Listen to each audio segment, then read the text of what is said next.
Ladies and gentlemen, welcome back into the TRE, The Revive Effect. Your host, Matt Salesio, coming at you with exceptional guest. You guessed it, Norman Burgos. Thanks for coming on, man. Thanks, man. You're too kind. You're too kind. No. It's kind of weird to be on like this side of the table because usually I interview people. So I feel very humbled that you're asking me to be onto your podcast. No, you got a great mission. You got a great show yourself, which we're obviously going to touch on. Mm-hmm. And again, the whole philosophy of the actual show name. Again, we're going to get into that. But I'm really happy that you're going to come on, share your expertise, your insights, and probably some funny stories along the way too. Yeah, probably. I love it. Probably. So listeners, to set the stage, the episode title is From Average to Alpha Without Toxic Masculinity. This is a really prevalent thing that I see on social media. It's in my network of men. It's a common thing that we all speak about. So what I wanted to do with this episode today with Norman is I wanted to break down the belief that men have to buy into this toxic masculinity culture. I want to remove the stereotypes that come with that alpha, quote unquote, alpha mindset and lifestyle. And I want to highlight what we spoke about earlier, that holistic, well-rounded way of being alpha. So that's where I wanted to come into this episode. But I always like to ask my guests, do you have an intention before we jump in today for our listeners listening? So obviously I listened and watched a couple of your episodes because, you know, as a podcaster myself, I try to do some research. And you have a lot of people who gave like a lot of great answers. So I don't know if I can top all of them, all your guests, to be honest. But one thing that has always stuck out to me is being passionate and being passionate about things and always shooting for passion instead of, just trying to win. I have a lot of great mentors in my life, and one of my mentors, Master Ross, he told me when I was younger. He told me a story, and basically, it's an old story, and there's different iterations of it. But basically, there's two archers in a village, and there was a contest to see who can shoot the best. And both of them, they grew up shooting and doing archery. And they both were very, very skilled. And both of them ended up going to the contest and trying to shoot. And basically, one wanted to win so bad that he was overthinking. His palms were like very, very sweaty with everything, with the bow. And he was so focused on winning, opposed to just being passionate about what he does. Now, the other guy, the other archer, he was happy to be there. He was happy for the journey. He was happy to shoot and be on a stage in front of people and show his passion. So obviously, that was my teacher. That was his Mr. Miyagi kind of way of like trying to teach me. And he just said, "There's always two archers, Norman. There's the one who shoots for to be able to win, and there's one who shoots for passion. Be the one who shoots for passion." Because the one who shoots for passion will always go further than the one who shoots for winning.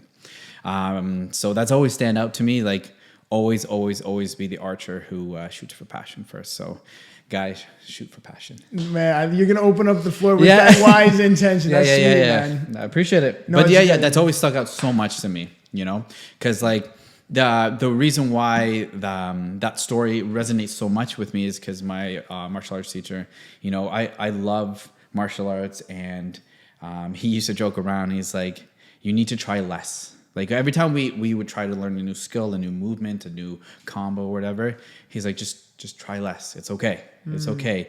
And then that's when he told me that story, and he's like, just do it because you're passionate about it. Remember why you did this. And then all of a sudden things started clicking. So every time I get a little frustrated with things, if I don't learn things, I'm very hard on myself. I just remember I'm like, why am I doing this? I'm doing this because I'm passionate about it. Let's just flow. And then, that's kind of like bring it back to like my center kind of situation. That's beautiful, man. I appreciate it. That's beautiful. And the other thing I like about that is you said, understand why you're doing things or what you're actually passionate about, clarify that. And I think a lot of our day and age, especially with that grind culture, toxic masculinity or whatever it is, I feel like a lot of things are imposed on us men. Yeah. And we find ourselves directionless or disconnected along our pursuits, even though we're following what everyone else is doing. I want to set the stage, though, so everyone's on the same page here. In your opinion, what do you think toxic masculinity is, or what is this stereotypical alpha masculinity that we see? Just so we can all clarify our conversation today. I think toxic masculinity is basically being not in tune with who you are. Like if you're like, for example, we say it all the time and there's conversations to be had, but it's not much change is happening. But it's like, well, the first thing is our emotions, right?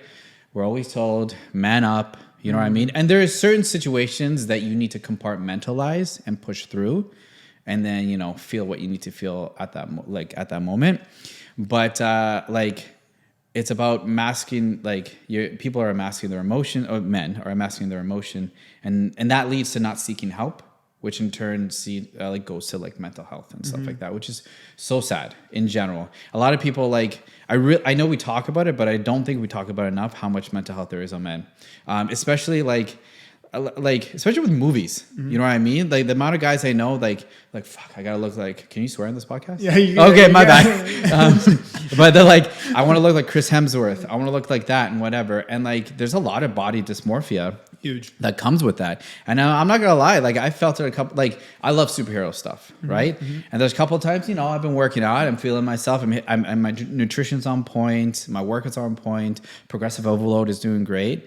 And then I'll watch like Thor 4, and I'm like, what is wrong with me? I'm missing the mark, right? Yeah. But like, and then I have to recenter. I'm like, okay, like, come on, like you've worked so hard. Like, be proud of yourself. Situation, right?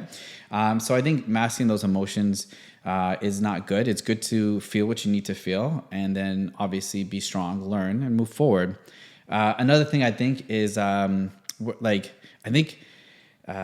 being violent. Like I feel like you have to be like this most like the most biggest person, the most violent Macho, person. yeah. And like I gotta be honest, like there's some people I know who are like fighters and martial artists, and you know, they're very good at their skill.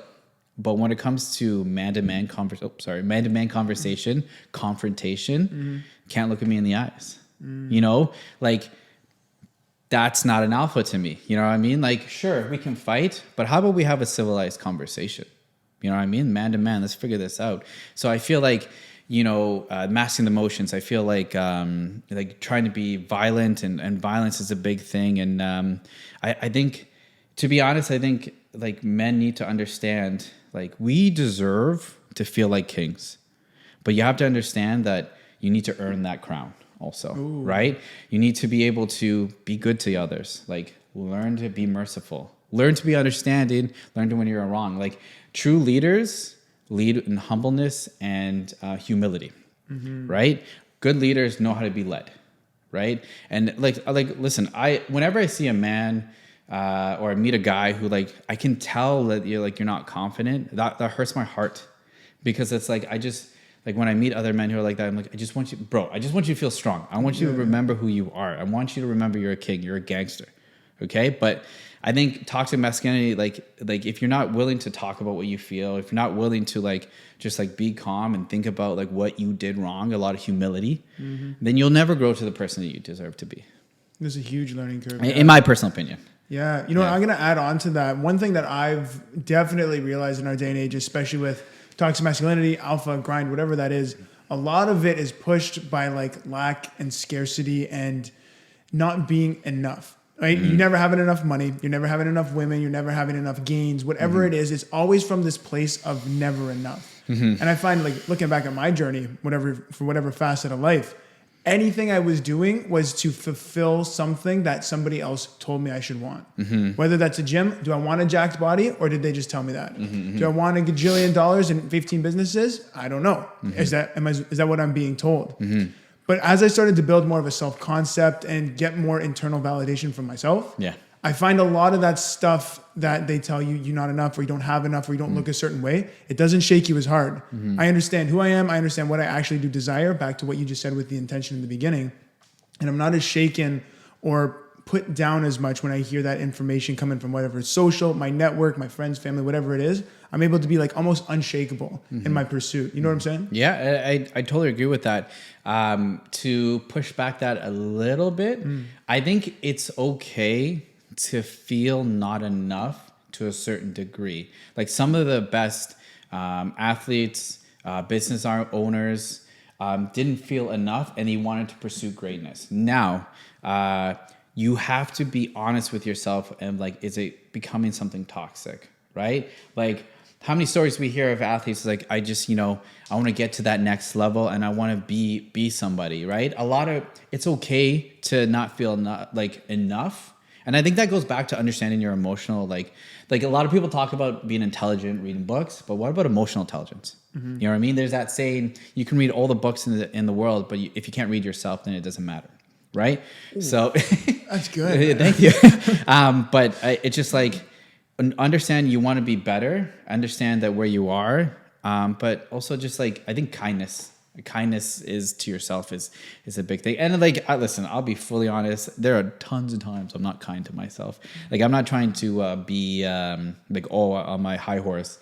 I fail and I judge myself and I'm very hard on myself consistently. But at the end of the day, it's a constant growth. So let's pick on that there for a sec. Even if you have like a personal story around this, did you ever buy into this culture in any way, shape, and form? Like, what did that look like for you? Honestly, no. Wow. Well, yeah. So I was. I know it's kind of weird, but no, because I was raised by a single mom, and I have a stepfather now. But the time that he came into my life, me and my brother's life, it was kind of a time where like. I wasn't really looking for a father. Now he's an amazing man, and I call him dad. He's an amazing person, and I wish I met him when I was younger. But I was always kind of surrounded by like my dad is the stereotypical bad guy. So like, and it's tough seeing your mom be. Sad or cry. And so like when I was younger, my mom worked a lot to try to just like make sure that I have cereal. So, and so basically, my focus was I was reading comics, I was watching Ninja Turtles and I was watching Power Rangers and reading comics and going to school. And so like my stage was, these heroes who would be compassionate, who'd be merciful, and obviously that's a comic book. It's not real, but it's like, those are the men I looked up to. Right. So like I never, and even in high school, to be honest with you, I never really fit in. I was more of an outsider because I was athletic enough to work out to train or be around the jocks. But they weren't nice people. So most of them were not nice people. And I do not like bullies. Mm-hmm. And I was always the one, if I saw them bullying something, I would challenge him. Now, if it was my duty to challenge him, I doubt it at that time, but you're young, right? And then also, I loved art and poetry, and I loved hanging out with like outsiders, but I didn't fit with them either, right? Mm-hmm. Because like, they don't work out, they don't do track and field, they don't do sports, and then, right? So like, I never really fit in with both of them. But it's funny when you get older, you understand, well, hopefully you understand your purpose more. And now I understand like my purpose is to bridge the gap. You know what I mean? And so I try to let people kind of come together. I love bringing people together. So that's a big thing for me. So to go back to your question, no, I haven't, because right when I was born, right when things started as a young boy, all I saw was garbage men. Consistently. Mm-hmm. So I promised myself I would do the best I can to not be like that. I screw up. I always will. I will continue to do so. But I think the difference is that like I am on that trajectory where I gotta learn. I gotta be better. I gotta be better for everybody. So no. Wow, that's amazing though. I appreciate that. Again, great pursuit. Mm-hmm. But even as you're in this space now, like you're a father, you're an entrepreneur at the same time, you have a podcast, like you have a lot of very action-oriented things where you got to take the charge, you got to be the leader, you got to call the shots. Do you ever find yourself deviating, or what are some things that like kind of pull you back into that maybe toxic reference frame? Or you just like, you know what, I'm on my path, you're not shaking me? You know what? I just try to stay focused. I do see it a lot. Like it kind of sucks because like I said, I have a gym and stuff like that, and the fitness industry can be kind of toxic, which is kind of sad. Like I've seen a lot of trainers, guys and girls, who look physically great, but don't know how to show compassion. Yeah. Right. Don't know how to really understand their client, understand their why. And I hate that. You know what I mean? Because we all have our own story. We're all on a fitness journey. You know what I mean? And I never want to feel like that trainer. You know what I mean? That chicken, broccoli, rice trainer. You know what I mean? Yeah. And that's why I always tell the people who I know, like I have a drink. Like, I enjoy pizza. I can do it. Yeah. Yeah, like, it's okay. You know what I mean? Like, I enjoy my chicken, salmon, steak, broccoli, and all that stuff. I'm like, I enjoy my life also. And then I find when I say that kind of stuff and try to relate to them, there's more trust. Yeah. Right? So I try to avoid that toxic kind of environment as much as possible, because I try to just take care of people. It doesn't resonate with you. It doesn't resonate with me, honestly, man. And anytime I ever feel like I have done that, I just kick myself in the bum and I just try to learn. Do better the next time. Yeah, That's I just. Well, I'm happy you brought up that point about compassion, because that was one thing I wanted to talk about in this episode too, is when you're a man, a lot of men believe they can't embody any feminine energies at some point. And I know, of course, being a man, you need to be more in your masculine. But I think there's a delicate balance between the masculine and feminine, because life is like a pendulum. You can't have too much of one extreme. Mm-hmm. If you're all alpha, you can never or if you're all masculine, you can never resonate with any of the other feminine qualities that other people might need you to do at that time. Mm-hmm. And a great thing you said was compassion. I know a lot of people that I've been around where they look at guys who maybe aren't on the same level as us, and they look down on them with like this disgust or judgment. But I like to say, maybe stepping in more of a feminine energy, like, we were there at one point too. I want to empathize with that guy. I don't want to put him down, because that's not going to get that guy anywhere. Maybe it will. Maybe he's going to be pushed by pain or whatever it is.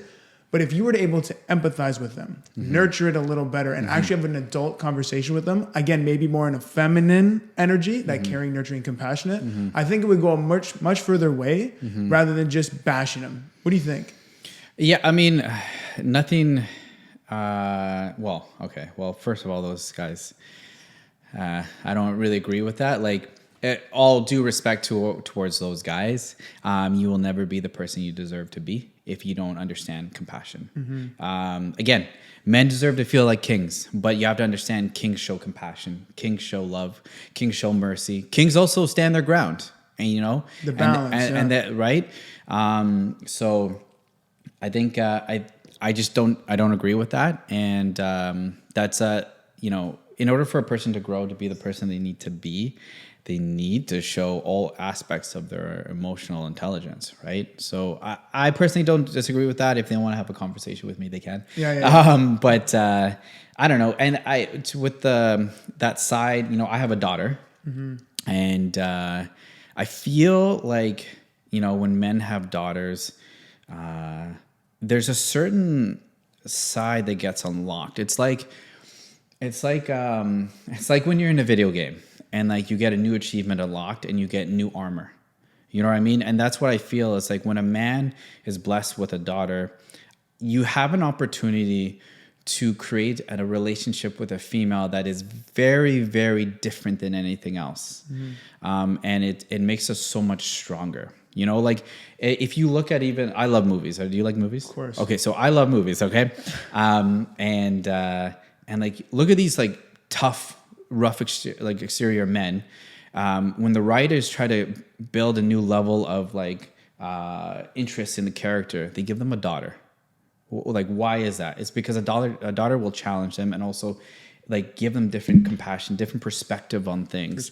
And like, I'm very like, listen, I won't lie, I would love to have a boy someday. You know what I mean? Yeah, you gotta get him. You know what I mean? Like, I single mom, like, I want to be able to raise a boy into a man. But my daughter is a gangster, okay? And I love her, and she's amazing.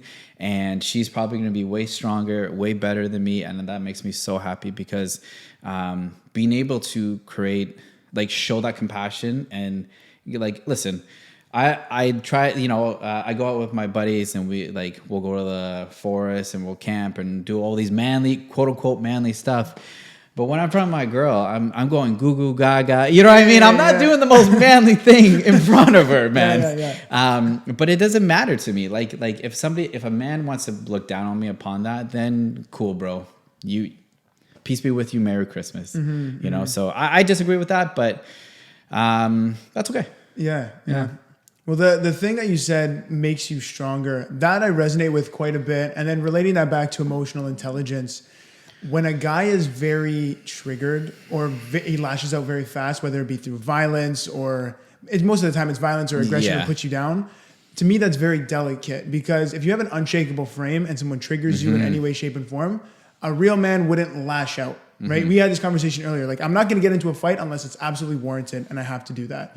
I'm going to talk to the guy. I'm going to rationalize with the guy. I'm going to come at it from a different energy. Not an alpha, blah, blah, blah, very violent guy. More compassionate, empathetic, emotionally intelligent guy, right? Yeah. And to add that a little bit too, like, if your boys are looking down upon you like that, like, I don't know, man. Like, I am so blessed. My best friends, they have seen me cry.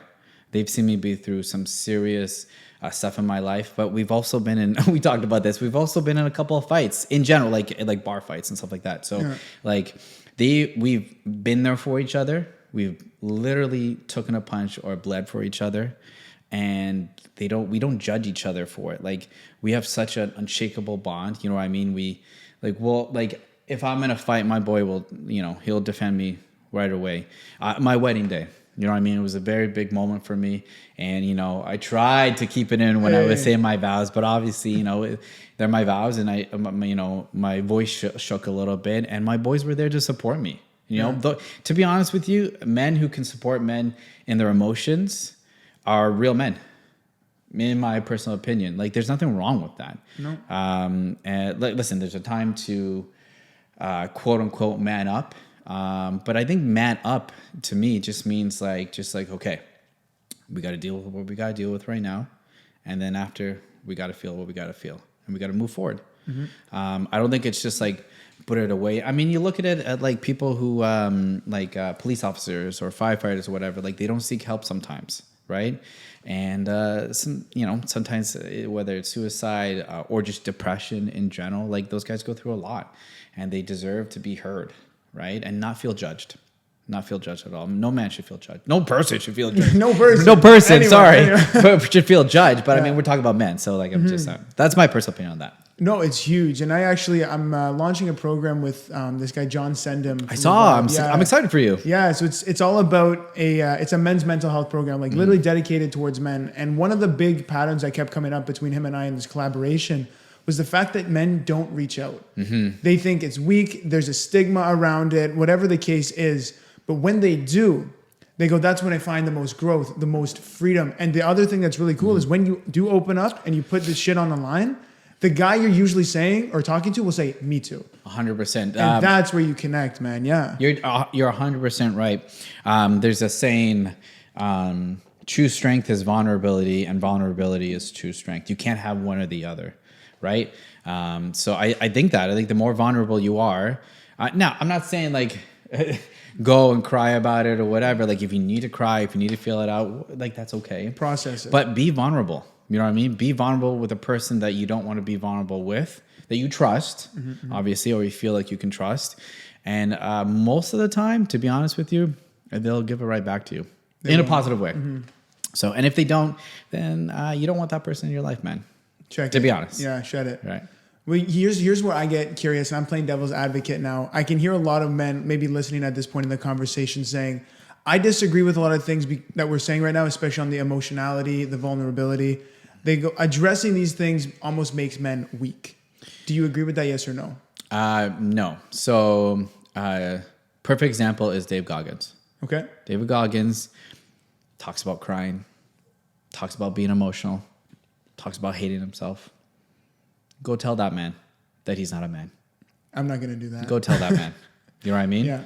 Like, I think the difference is that him saying, yeah, that shit made me sad. I felt like a piece of shit, but we're going to work through it and we're going to be better. I think that's great. I think there's nothing wrong with that.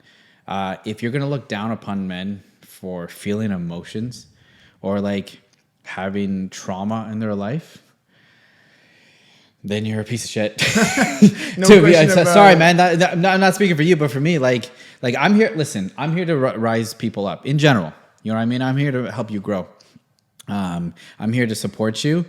Yes, there's a time for a man to like roll his shoulders back and like be proud of himself and stand his ground, but be balanced. Be balanced. Yeah, absolutely. In my personal opinion. Okay, so let's transition the conversation a little bit here, because we got into maybe a little more of the negative, stereotypical nature around alpha and masculinity and all that other good jazz. But let's spin it on the positive now. And there was a big thing that I was reading on social media that came up a lot. It says all masculinity is toxic masculinity, but I disagree with that, because there's a lot of masculine traits that are highly beneficial for a man, and I think every man should embody. And the one I want to focus on now is, as a man, being in an active, action-oriented state. Whether you're starting out in any realm of life, if it's business, if it's relationships, if it's the gym, if it's nutrition, you need to be in a constant state of self-betterment. As a man, as you're doing that pursuit and you have this purpose and direction, there's nothing more in life that can light you up. And there's nothing more that can keep you on your path and unshaken as your pursuit. So I'm always an advocate of, like, if you're down bad, if you're very insecure, if you're dealing with any negative aspect of a belief system, take action immediately, small, but as you continue to build that and you get more into that snowball effect, I feel like that is the most masculine thing you can do to get on your path and even stay on your path. Honestly, I have nothing to add to that. That was amazing. That was it. Yeah, I totally agree with you. I mean, we 100% should be on that path of self-development. Like I think a big thing I've worked on personally in the last, I think, two-ish years is, again, emotional intelligence. For sure. And understanding things. Like as men, like, it's okay to be competitive. It's okay to want to win. You need that. It's okay to be like, I want this.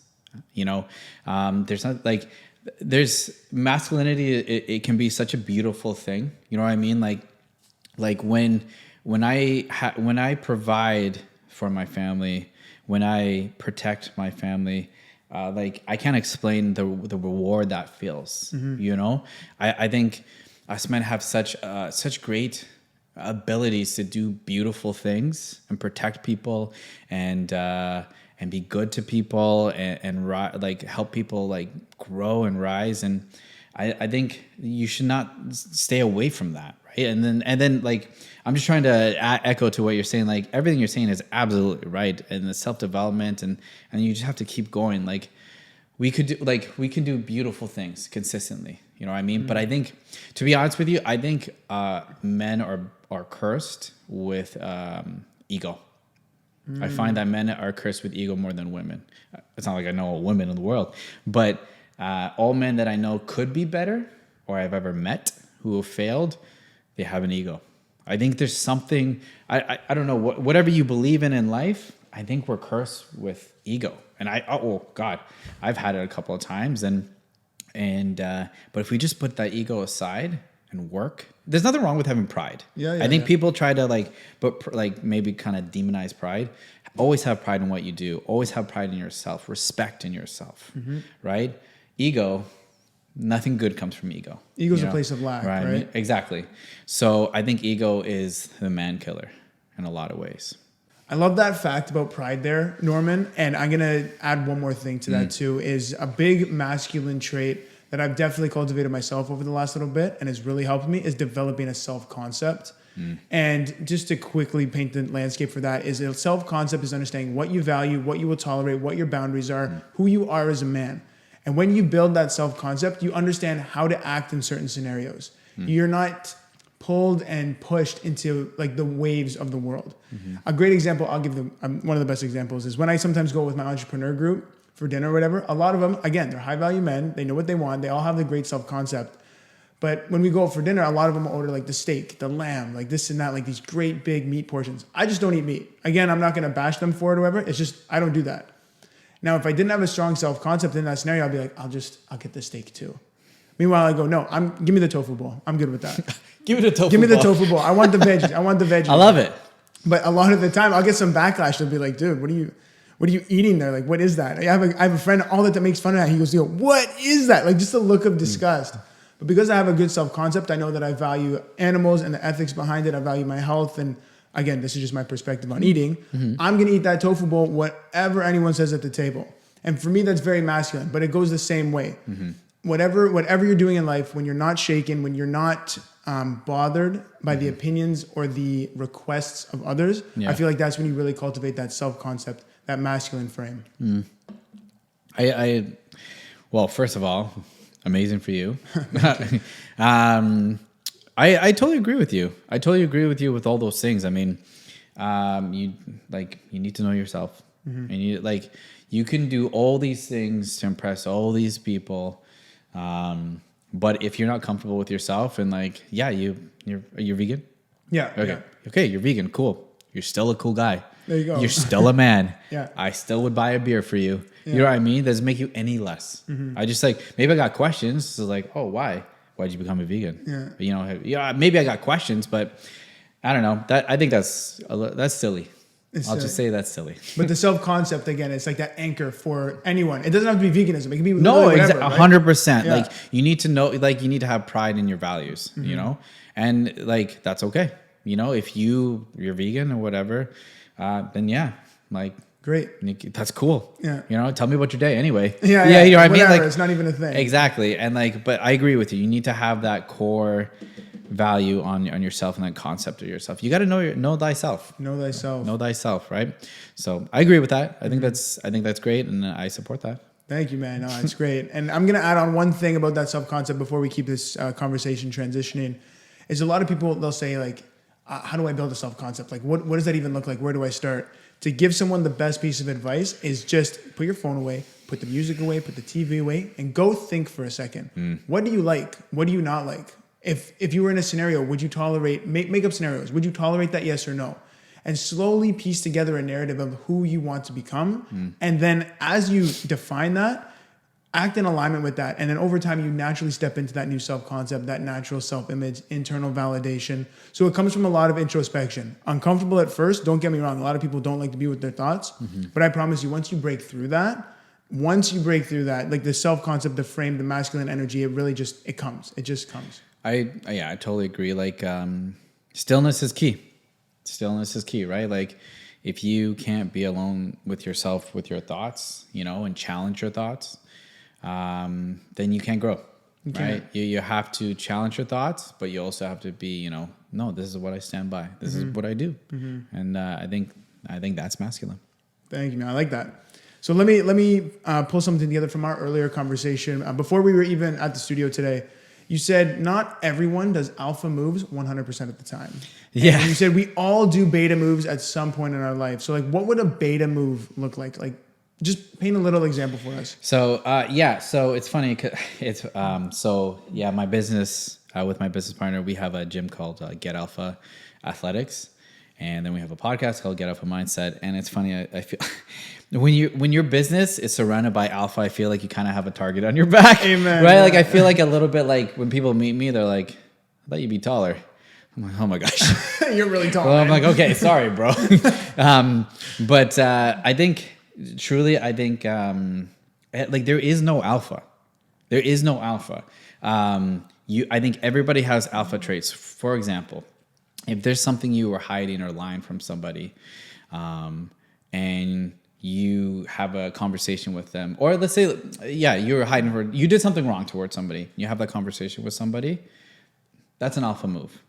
If you lie, if you hide something, if you belittle somebody, that's a beta move. You know what I mean? There is no one true alpha. There's tons of people I know who, I'll bring it back to martial arts, who in that ring, in that octagon, on the mats, they're alphas.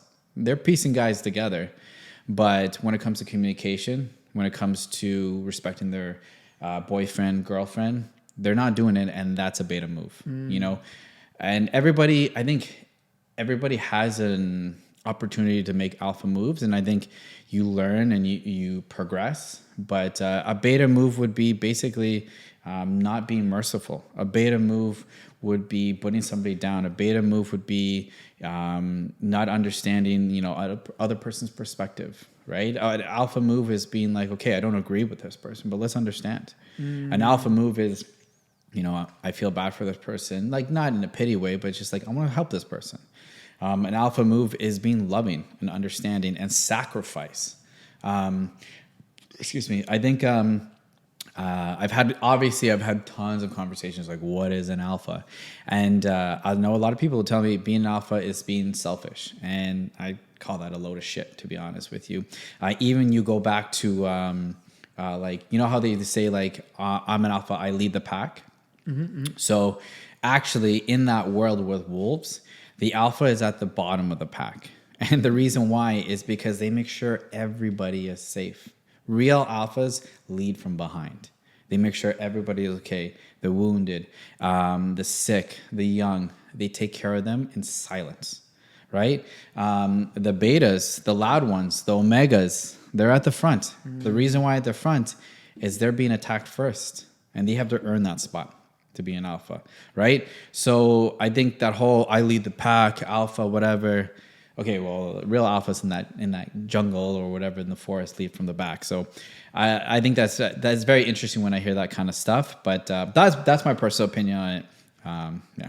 No, that's fantastic. And I look at that play out in real life too, is like, let's say I go to a lot of networking events. I find it, number one, fun and social, and two, like, it's just great for an entrepreneur. Yeah. But I can tell the difference immediately between somebody who's making some serious dinero and somebody who is not making money.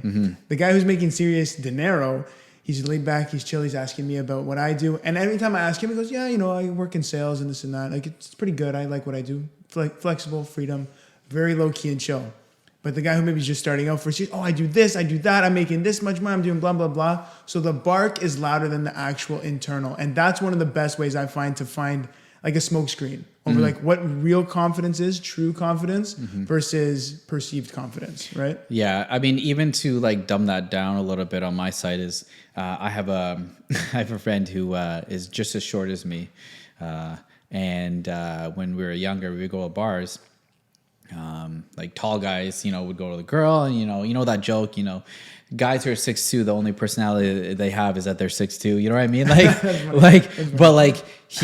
think the difference is these guys, tall guys, would approach these girls, whatever. My boy, he would go up, he'd chat with him, have confidence, and like sometimes these girls were like dumbfounded, like, huh, what's going on here? What's up? And it's like, but that's true confidence. Yeah. Confidence is silence.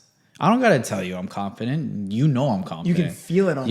Yeah. If I have to tell you I'm confident, if I have to name all these things, sure, you may be proud of what you're like. It's all situational. Maybe you're proud of the achievements you have, and then I'm proud of you.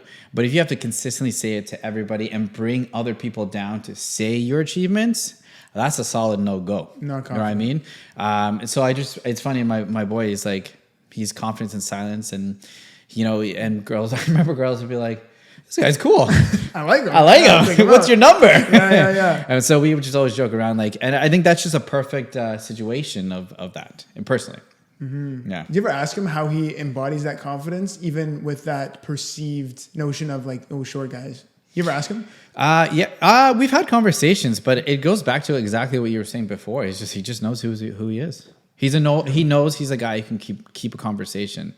Yeah, it's like he knows a guy who has integrity. He's a guy who has integrity. He communicates. He stands by what he says, but he's open to like, that's a good point of view. You know what I mean? I think when you talk to people and they're like, like how many times do you talk to a person and they're like, yeah, you're right. You're like, oh, refreshing. Yeah, great. Yeah. You know what I mean? Because a lot of times when you're in a conversation or an argument, the other person is just waiting for you to finish to reply. They're not like taking in what you're saying. Like we'll bring it back. But an alpha would be like, let me listen to this person's point of view. I'll most likely still disagree, but let me listen to them. Give him the stage. Give him the stage. You deserve it, and then I'll give you my point of view. He stood by everything he said. He has conviction. That's amazing. Yeah. He's an amazing guy. And the women know that too. And the women knew that too. That's good. So, okay, Norman, let me ask you then, because again, in your leadership role as a father, you're somebody who has like a face on social media too. So you have a brand that you're kind of holding yourself accountable to. Yeah. How do you maintain your confidence personally? Well, I have an amazing team who I have an amazing pack. We call ourselves like we're a pack. There's no wolf without no pack, and there's no pack without no wolf. So we support each other.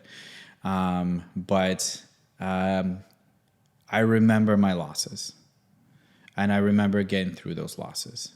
And that gives me more confidence. It's funny because every time I lose at something, every time I don't hit a PR or something, it just in my head, it tells me, oh, I have more room to be stronger. You know, right? That's the way I see it. Wow. Right? So like every time like I fail, I'm like, that just means I have so much more room to grow. Easier said than done sometimes, but to be honest with you, that's just how I've always felt with it. You know, I remember like even with me and my business partner's gym, like it took us like 6 years to open up our gym. From like ideation to launch. Yeah, we went from business. Well, first it was my business partner with somebody, and then we just we fell apart, and then I went to another business partner, and then COVID happened, and then the place that I leased, because of COVID and whatever, we had to split from it, and then finding another investor and going on and on. But it's funny because every loss that I took and realized I was still okay gave me so much more confidence for the future. Huge. And it's and I never knew I had that superpower but that just shows like only when you're like super, super challenged and only when you're like in some real shit, you know the kind of person you are, whether you're a man or a girl, it doesn't matter. Mm-hmm. Like when you're down in the dumps, like who has your back? You know, who like, do you still believe in yourself? Like all these things matter and they challenge you and push you. And that's why I'm so confident in everything. One is because of my team. My team is beautiful. Never doubt me or my team. We will always win. And the reason why we'll always win is because we work hard and we support each other. But another thing also is because I have lost a lot. I've tried. I've shot my shot and lost. But the amount of times within the 6 years, 7 years, people are like, so how's the gym going? And not even in a bad way. They felt bad to ask me. You know how that feels? Somebody feels bad to ask you about your fails. But I just but once that happened, I was like, but I'm still here. I still have my family. I still have my wife. I still have my friends. I still have my integrity. And again, that confidence grew and grew and grew and grew. It's like when somebody I don't know. It's like in sparring. If somebody, you're afraid of something and somebody cracks you in the body or in the leg or whatever, gives you a leg kick and you're like, that hurt a lot and I'm in pain, but I'm here. I'm like, okay. And I'm going to stay here. And that's just the kind of mindset I have. It's just like, I've always been the type of person, the tougher the battle, the tougher I fight. Like when I was in track and field, if it was me practicing the sprints, my time was awful. I was slow. But if somebody is trying to win against me, if somebody is trying to beat me, if somebody is trying to take what's, mine, I would fight way harder. I need somebody nipping on something, not even just somebody, but something nipping on my heels. I need my back against the wall. Mm-hmm. I thrive the most when there's a lot against me. It's just the way I am. It's the way I'm built. I'm not saying everybody should be that or is that. In order for you to be the person you need to be, you need to understand what motivates you, right? And that's what motivates me. For example, whenever we're right now in our business, we're doing a step challenge, and I'm the people I'm up against. They're amazing, and they're nipping at my heels, and I love it. Try to beat me. And I don't mean it like try to beat me, you're going to lose. I'm like, please make me feel like I'm behind so I can push forward. Mm-hmm. I think a book that I read 2 months ago, it's called Choose Your Enemies Wisely. Have you heard of this book? So basically he talks about choosing his enemies wisely in the sense of what motivates you. Enemies don't have to be negative. You know what I mean? Enemies don't have to be something so destructive for you. It can be positive. And if you take it in a positive way, it's okay to be competitive. It's okay to have competition. There's nothing wrong with that. And just know that if you quote unquote lose, it's you can still grow. You can still push forward. Oh, yeah. And that's just the way I see it. That's the way I get motivated personally. Yeah, that's awesome. Yeah. And one thing I will add to that, just a nice cherry on top, because I resonate with everything you just said, is as you go through those challenges or those hardships or that that level where you're putting your body through a little more, you're putting your emotions through a little bit more. You build so much resilience in that. Like that alone is so invaluable because that will carry you through everything. I look at my personal stuff, especially in entrepreneurship, like that'll punch you in the face a couple hundred times. It's rough. It's rough. Yeah. But you still show up. And then as you continue to show up, you build this narrative internally, like, I'm still here. I can still do it. If not, I can do it again. And that's what carries you so far. And that's where I think a lot of true confidence really does exude from, is like this utmost faith in yourself. Yeah. Like this unbreakable faith, like, I got it. If anyone's going to do it for me, it's going to be me. But you don't get that until you do all those other things where you're pursuing, you're failing, you're getting slapped in the face. Like that is where the real growth actually comes. And I've taken certifications where like sleep stress management, all this and that. And they were talking about stress, like eustress, like EU stress versus negative stress. Eustress is good stress. Yep. And if you look back to the most amazing things that come from your life or have come from your life, they were usually after periods of stress. Your body, probably you didn't get like that relaxing. I guarantee it, right? You put your body through stress. Again, good stress. Or like planning your wedding.